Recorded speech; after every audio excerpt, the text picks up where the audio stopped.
안녕하세요. 제주영합니다. 오늘 교권 출항 얘기 다시 이어가는데요. 그러니까 우리가 선생님들을 생각하는 게 두 가지 측면이 있는 거예요. 두 가지 측면. 교육을 해주시는 분, 그리고 생활 지도를 해주시는 분이라고 생각을 하는데, 교육적인 측면은 사실 공교육이 무너졌다, 붕괴됐다 한 거는 뭐 굉장히 오래전 얘기잖아요. 우린 더 이상 선생님한테 교육을 기대하지 않는다. 이게 왜 그런 거냐면, 다시 그 입시 위주 경쟁교육하고 연결이 되는데,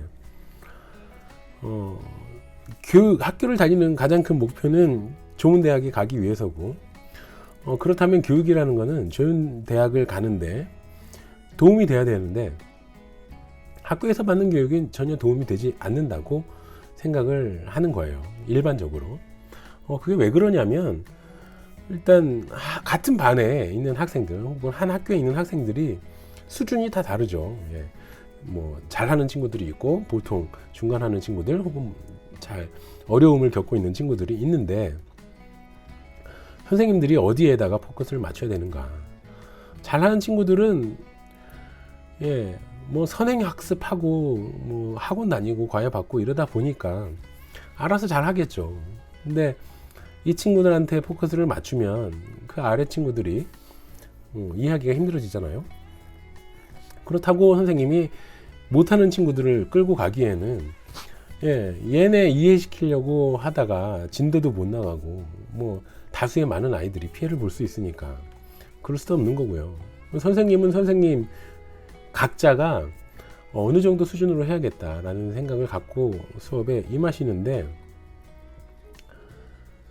이러다 보니 선생님의 관점과 맞아 떨어지는 학생들은 우리 선생님 잘 가르쳐 주신다, 뭐 내가 교육을 잘 받고 있다, 이런 느낌을 받을 수도 있겠지만, 다수의 학생들이 그런 느낌을 받기 힘들다. 그게 현실이다. 그러다 보니 학생도 하고 학부모도 선생님에게 교육을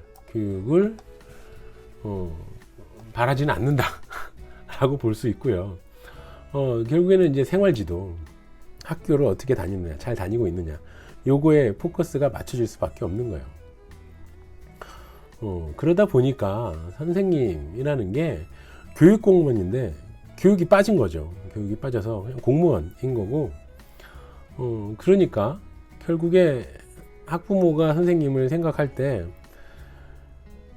주간보호시설 실무 담당 공무원 정도로밖에 생각하지 않는 거예요. 그러니까 뭐 숙제 많이 내지 말아주세요, 오늘 숙제 못해 가는데 혼내지 말아주세요, 이런 얘기를 할 수 있는 거고, 그러니까 얘가 누구랑 싸웠는데 이것 좀 어떻게 해주세요, 제가 우리 애 놀리는데 어떻게 좀 해주세요, 이런 얘기들, 이런 요구들만 많아질 수밖에 없는 거예요. 선생님이 뭘 어떻게 우리한테 가르쳐주고 하는 건 전혀 관심이 없고, 그냥 학교 있는 동안에만 얘가 기분 나쁘지 않게, 기분 상하지 않게 잘 무사히 건강히 다치지 않고 있다가 돌아올 수 있게만 해주길 바라는 거죠. 근데 이게 조금 확장해서 본다면요, 뭐 동사무소 같은데 그 악성 민원인들 있잖아요. 악성 민원인들을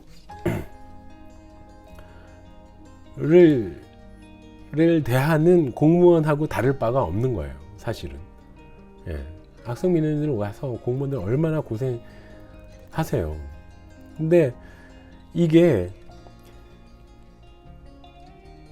법적으로 매일매일 그 악성 민원인을 만나야 되는 상황이 학교인 거예요. 어쩔 수 없이 매일 봐야 되는 거죠. 또 올 거 알아. 오늘도 알아. 근데 오늘도 전화 올까? 걱정이 되고, 얘는 오늘 학교 잘 어떻게 버티고 가줄까? 조용히 무사히, 이런 걱정을 할 수밖에 없는 거죠. 이 상황을 보자면 결국에 이 동사무소 직원들은 악성 민원인을 대하는 그 상황을 막 시뮬레이션 하면서 대비하잖아요. 준비하잖아요. 어떻게 대하는가.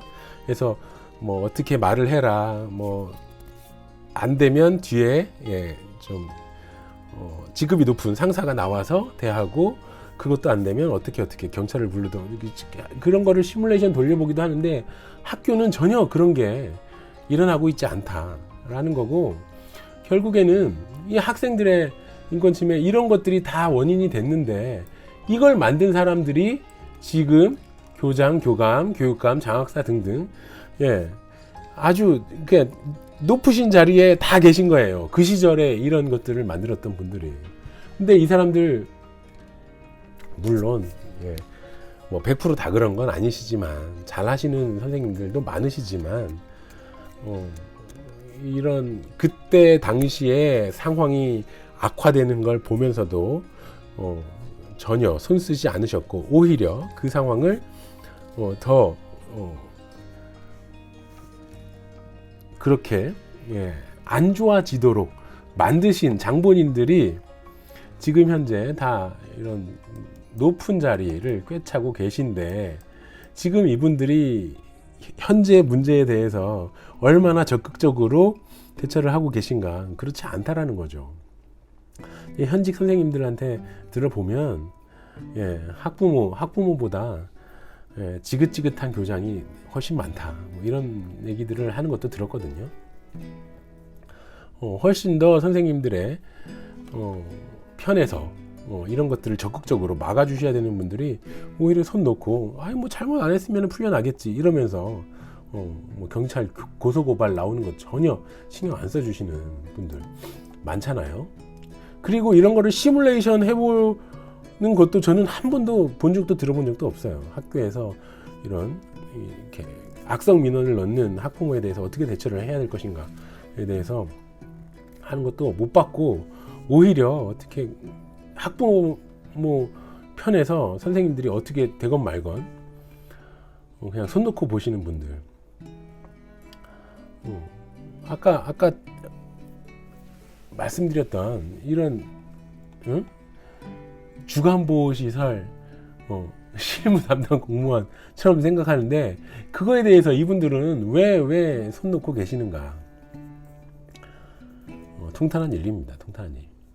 그리고 따지고 보면 선생님으로서의 전문성은 사실 지금 현재 하고 계시는 선생님들, 현직에 계신 선생님들이 훨씬 더 예전에 비해서 교육도 많이 받으셨고 전문성은 상당히 강화됐거든요.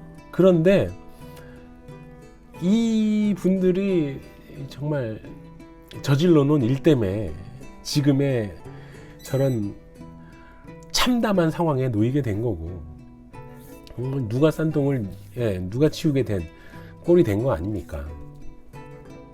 이분들이 오히려 더 나서서 자기들이 만들어 놓은 문제에 대해서 좀 하나씩 대처 방안들을 모색해 보셔야 될 것 같은데, 오히려 뒷짐지고 이제 퇴직할 날만 기다리고 있다, 이렇게밖에 보여서 굉장히 안타까운 상황입니다. 오늘은 여기까지 하고요. 이제 다음 시간을 내 마무리를 하려고 하는데, 그럼 앞으로 어떻게 해야 될 것인가, 어떻게 바뀌어 나갈 것인가 하는 얘기를 좀 해보려고 합니다. 자, 오늘도 긴 얘기 들어주셔서 감사하고요. 다음 시간에 또 재미있는 얘기로 찾아뵙겠습니다. 감사합니다.